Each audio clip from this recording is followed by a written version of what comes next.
went to church, and I went because we were supposed to, and so I did. It wasn't every Sunday.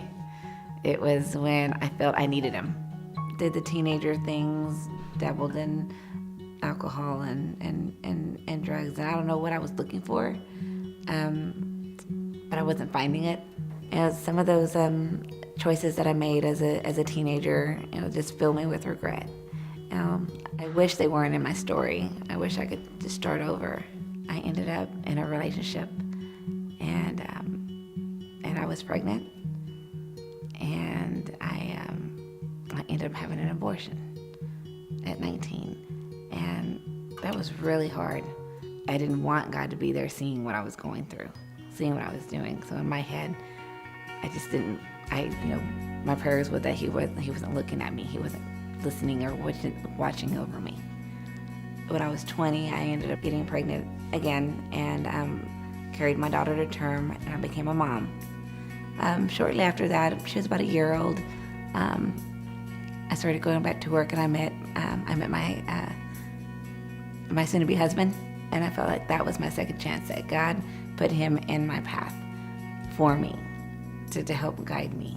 We would go to church, and we would go consistently for a while, and then things were good.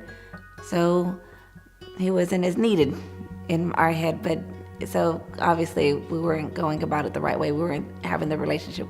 We did our best. We tried it as best as we could. But when we finally had the opportunity to move to Illinois, at that time, my freshman had said, okay, but we have to go to church every weekend. We agreed, and I researched some churches, found one that I thought the whole family would like.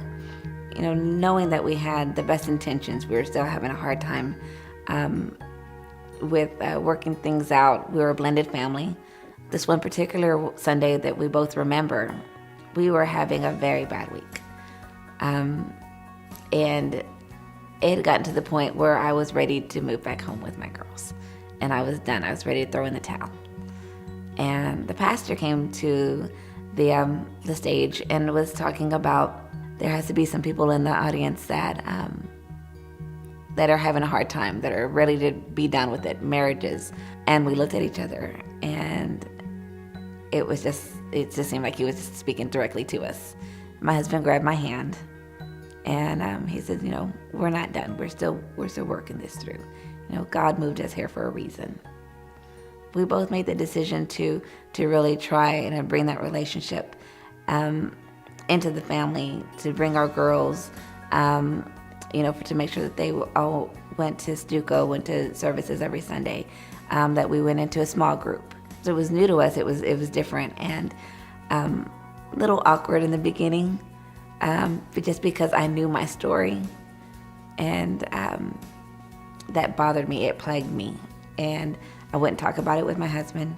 So it was one of those things I kept in the dark. That was my burden to carry, my cross to bear. And I was in that jail cell with the doors wide open and sitting there punishing myself, even though I had already been forgiven. He was there, and he was holding my hand. And so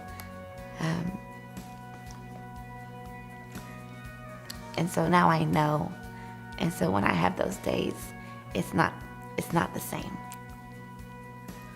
And even with him knowing what I've done, I am forgiven, and I'm still his daughter.